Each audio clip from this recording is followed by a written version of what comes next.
Hi, everyone. Welcome to another episode of the Coaches Close Clients podcast. Today, we're here with Tyson Sharpe, who helps corporate employees escape the 9 to 5 and create their own coaching consulting businesses. So, thanks so much for being here and willing to share your expertise and everything with us. No problem. Good to be here. Always fun to talk about. Awesome. Sweet. So, to start off with, tell us who you are, a little bit about what your journey looks like and what you're doing these days. Yeah, sure. So my journey, basically I started after 6 years of university and having no clue what to do with my life, like a lot of people who leave university. And of all things, I traveled Canada since I didn't know what I wanted to do, I'm like, might as well travel. And it was about 2 years into my journey, or 1.5 years into my journey, where I found myself, I was working in Toronto, Canada. That's And where I am. basically I was living in this tiny room. I had basically no kitchen, no lounge room. All I had was like a bed, a toaster oven, and this tiny little fridge. And I had mice in the walls that were like scratching to try to get through to my room. And Where in that's when I Toronto sort is of, this? pardon? Where in Toronto is this? I'm in Toronto. Oh, cool. So it was like Dundas and Bloor, sort of around Okay, that area, the annex area. nice. And it was just then when I sort of realized, okay, I'm a little bit lost and then frustrated and confused with where I wanted to go with my life. I was sort of embarrassed that I'd been traveling and hadn't really succeeded at much in the journey. And it was then that I started getting into personal development. So when I got into personal development, I sort of started improving my life, really figuring out what was going on inside my head, and thought, you know what, I'm going to learn more about finances, health, relationships, everything like that, as we all do when we get into personal development. And that sort of led me into the coaching world. Once I started improving my life, I'm like, you know what, it sort of ties in the aspects of my interest in psychology, and then also the need and ability to want to help others as well. So that's sort of where I started getting into the coaching world, and came across the Tony Robbins program, who teaches how to be a life coach, which is Robbins Madonna's training. And I was sort of, while I was traveling, I wanted to jump into that program, but the investment for that program was half of everything I had in the bank. And I was like, I was scared shitless. I had all these worries, fears, and doubts. But it was in that moment when I had sort of decided that I was sort of living for comfort time and time and time again. I was like, you know what, I'm not going to do that anymore. I'm going to jump in, despite how scary it is. No matter what happens, I'm going to make it work. So invested half of everything, despite all the fears. And that's when I sort of started getting into coaching and actually starting to serve the world and sort of, find out more who I am as well. And that's sort of the story that I take away from that, is that it sort of, not only was it a big decision, but it also helped me make further decisions. It was a sort of process of how I make decisions now, and that's to go full on in, right? So all in, no holds back, and always back yourself no matter what situation you get yourself into. So that's sort of the starting point of my coaching journey, and just moved on from there. Now I've coached probably over 160 business owners in the last 3 years. Wow. And it's sort of evolved in terms of who I help and how I help. And a lot of coaches have caught on to my success, and now a lot of coaches reach out to me. So now my mission is to really help employees, like you said, corporate employees leave the corporate world so they can find a lot of freedom and passion in their own business, in their own coaching business. Very cool. So a question that kind of pops in my mind when you first introduce yourself too is like, what is emotional fitness? How would you define that, and what are some ways that kind of plays out?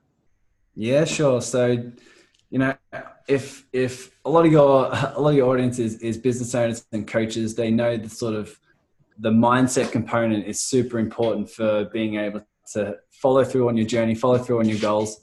And emotional fitness is basically how comfortable you are with feeling uncomfortable, is basically the way I describe it. If you're comfortable with feeling uncomfortable and comfortable with, just the general acceptance of the variety of emotions that you're willing to feel, then you're going to be more successful on your journey.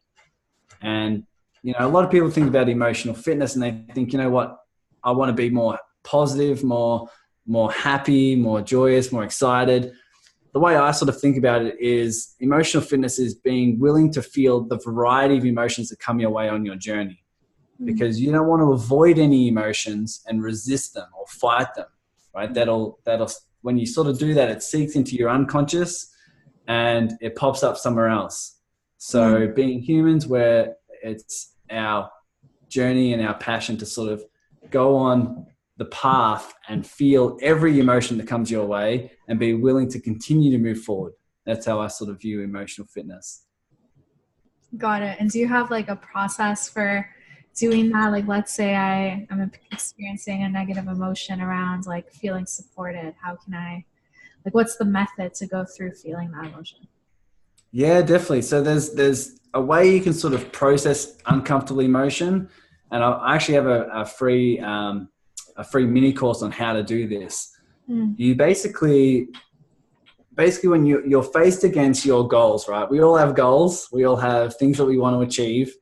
And in order to achieve them, there's going to be some uncomfortable feelings that come along the way, right? So if you are faced with an uncomfortable emotion, let's say it's fear. When you come against that emotion, a lot of people will either fight it, right? They'll ignore it, or they'll pretty much react to it. So instead of doing those three options, you basically want to be able to process that emotion and experience it fully so that you're able to feel it and then continue to move forward. Because as you feel it, it sort of diminishes. It sort of takes its toll, goes through its course, and then you're able to continue to move forward in a resourceful manner. So basically the process involved in that, or the steps, is to sort of allow the emotion to sort of fully be there, right? Allow the emotion to go throughout your body. And as you do that, you sort of pay very close attention to the details of what it feels like physically. So when what it feels like physically in your stomach, your chest, your shoulders, right, wherever it may be. And then as you do that, you'll start to feel it diminish. And while you're sort of going through that process, you say to yourself, okay, this is fear, right? This is the process of fear. This is the emotion of fear. I can do fear, right? I can do fear. And you sort of remind yourself throughout the time that you're willing to feel any emotion and you're strong enough to feel any emotion. And as you do that, you remind yourself that you can continue moving forward no matter how you feel. So whether that's fear, whether that's feeling uncomfortable, you're going to have to mind my dog here. No worries. Whether that's fear, whether that's feeling nervous, anxious, right? Whether it's a feeling of embarrassment that you're trying to avoid, whatever it may be, especially to do with sales. A lot of people want to, when they get into a sales call, they don't want to feel that embarrassed. They don't want to feel rejected. They don't want to feel, lost or stuck or hopeless, whatever it may be. So they're the sort of emotions that a lot of people will either fight against, they'll either ignore, or they'll react to them. Instead, you want to learn how to process them and process it throughout your body so that whenever that emotion comes up, you just go for it anyway. So that's sort of a little tip and trick for some people there. Okay, got it. And I love that you mentioned sales, because your mindset and your ability to handle your emotions is such a key aspect of sales, right? And is that part of what you teach as well? Or what have you seen as some of the biggest kind of mindset blocks that hold people back when it comes to sales? Yeah, totally. So up until now, I've coached over 160 online business owners, and the vast majority is just trying to get more sales, right? They're trying to get more consistent leads, consistent sales, grow their business, right? And that's sort of what I found to do as well. And trust me, it's more of a mindset challenge than the vast majority think. If anyone here's into personal development, they know that 80% of your success is your psychology and 20% is the mechanics. So I spent the vast majority of my coaching business in the last 3 years focusing solely on the mindset and coaching people through that mindset component. And then in the last 6 months or so, because everyone's seen my success, they sort of want to find out the tools and tactics as well that I've been implementing.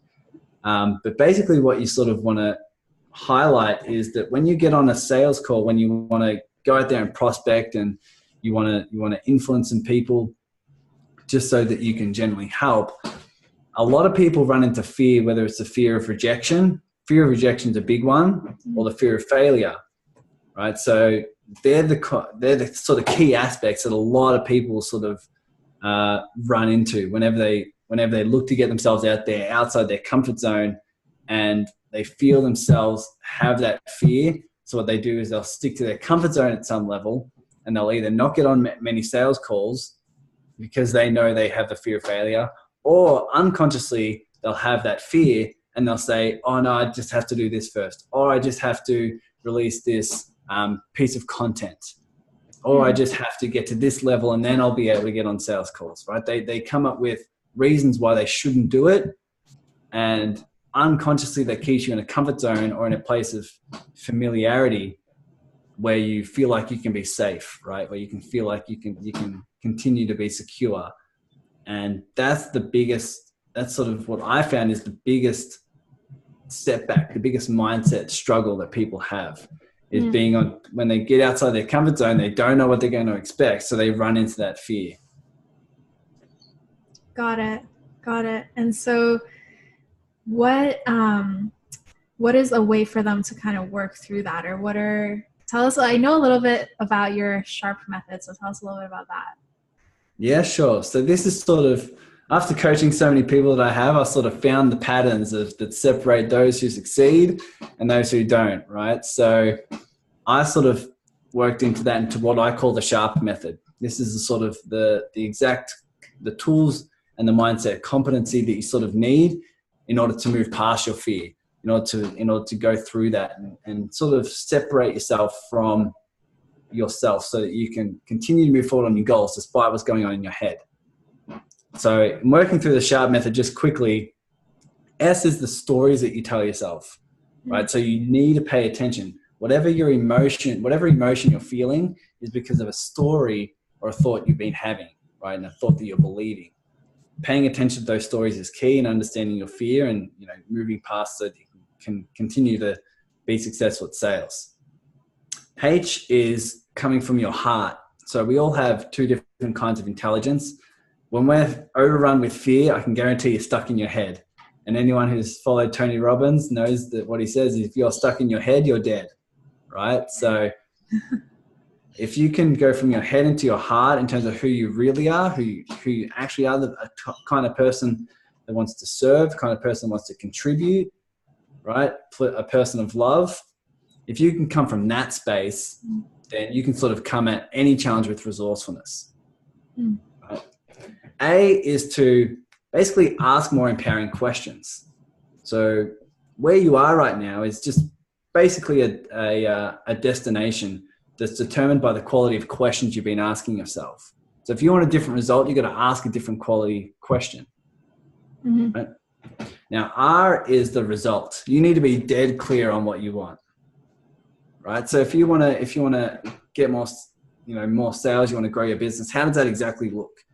Is it get on more sales calls? Is it convert on the sales calls that you're getting on? Is it to get more quality leads? Is it being more specific on whatever it is in terms of your what you're promising, right? Is it people or your niche? Is it the problem that you solve, right? Whatever it is, you want to get specific on that result. And P is your peak state. Anyone who's into coaching knows how important state management is. That's what P is all about. If you want to grow your coaching business or your consulting business online, your peak state is key. It is the absolute key because it'll determine how your brain is solving that challenge that's in front of you. So that's a key component. And there's actually an E at the end of Sharpe. Believe it or not, but the E is to evolve. And what does that mean? If you are to go out and solve a challenge, you must evolve from that challenge. You must learn how to grow. You must learn how it's making you better, and not only grow, but also so you can have more to give. if you can find any challenge and think, how am I growing from it? And how is it helping me serve? How's it helping me give more to my clients, to my friends, to my family, to myself? Then that's going to be a key component in also reframing the challenges that come next. So always evolve from the challenges. So that's sort of the Sharpe method. If people are able to implement that in their life, in their coaching business or in their consulting business, whatever they're growing online, then you're able to solve any sort of challenge that comes your way, any sort of business challenge that is presented. You go through that method and you're able to master your mindset in tackling that challenge. I love that. Super powerful. And when you said about A in terms of asking questions, like I'm curious, what are some of like the best questions that you ask yourself that allow you to kind of go deeper and understand how to get to the next level? That in itself is a good question. So a lot of the questions that I like to ask myself are always around self-love. Like, how can I love myself unconditionally through this? So that is one of the most empowering questions you can ask, because every single time you feel bad or you're holding yourself back at some level, it's an aspect of love, right? It's not that you don't want to fail. It's that you don't want to face the thoughts you have about yourself when you fail. Everyone thinks they fear rejection. No, it's how you view yourself when you get rejected, right? So self-love is a key component in understanding when you go outside your comfort zone. If you can love yourself unconditionally through that, then that's going to help you move forward with resourcefulness and help you tackle those challenges, right? So the questions I ask myself are always around self-love. Questions around that I ask myself is, who do I need to become? So who do I need to be? As coaches, we know the power of the unconscious mind, and the unconscious mind makes 95% of all your decisions and actions. And what your unconscious always follows through on is how you see yourself. So who do I need to be? Who do I need to become in order to tackle this challenge, in order to get this result? Who you are and who you're being is what your unconscious is always going to follow through on. So I don't think you need to sort of implement some strategies to become a successful coach or be successful at sales. I think you need to become a successful coach internally first, become a good salesperson internally first, so that you can execute on those strategies. So that's another key question. The key component is who you're becoming, who you are, because that'll control your unconscious mind more than anything. Yeah, powerful. I love that. I ask myself that a lot, actually. So I love that you brought that up. Very cool. So I know that something you help people to do is also like how to become the kind of person that makes 10K months, right? I think you have like Facebook group around that. So tell us a little bit about that. Like who do people have to become in order to make those 10K months? Or is that a question they kind of have to ask themselves and find the answer to? Yeah, it's exactly right. You got to really explore. So when you have that goal of getting 10K months consistently, you sort of have to ask yourself, okay, who do I need to be in terms of how do I need to think? What do I need to believe? And what do I need to feel? What emotions do I need to feel day in, day out? Because the quality of emotions you feel is going to determine the resourcefulness at which you tackle your challenges again, right? A lot of people can now understand that the level of resourcefulness that you come from is going to determine the level at which you tackle that challenge and your success, and if you get that achievement or not. So that's why a lot of my methods work back to how resourceful you're being. But they're the key components in terms of if you want to make 10K months consistently, you ask yourself, who do I need to become? Right? And you sort of go through the Sharpe method. What stories do I need to tell myself? How can I come from my heart instead of my head? What questions do I need to ask myself? Right? What result am I looking for? The result is that 10K month, right? Consistently, time and time again. What peak state do I need to be in? And 3 is how do I evolve? So if people can think about this challenge of getting 10K months, who do I need to be? I need to be someone of service, right? I need to be out there. I need to be creating value for people. I need to believe in my coaching. I need to believe in my service. I need to believe in getting people from A to B. And I basically need to come from a place of just being open, vulnerable, and, place of love, place of gratitude, place of, always growing. So I have more to give. Just really key components like that. They're going to sort of start to solve those internal challenges of those fears, doubts, and frustrations. I love it. So how do we become more resourceful? Well, I think when you're asking that question, I think we all know at some level it's your resourcefulness. And when I say resourceful, it's basically how much resources are you pulling out of yourself, right? How much resources are you pulling out of yourself? And anyone who's into personal development will know this at some level. The best resource you have is your emotion. The best resource anyone can have is human emotion. The reason being is because resources like finances, like relationships, like business assets, whatever it may be, they can be assets. They're like resources we can use. But if you have human emotion, like love, determination, passions, patience, whatever it may be, there's nothing you can't solve. That's why 80% of your success is your psychology and 20% mechanics, right? People learn this at Tony Robbins, at his Business Mastery, where it's all about your story, your state, and your strategy. And the reason why your story and your state are so important is because if you get those right, you will find the strategy, right? But a lot of coaches, a lot of business owners are trying to go out there and they're trying to achieve they're trying to achieve a strategy, right? They're trying to find a strategy and thinking that's going to be the end all and be all. And then when they try a bunch of different strategies and nothing works, then they give up because they don't have the story in place and they don't have the state in order to find that correct strategy.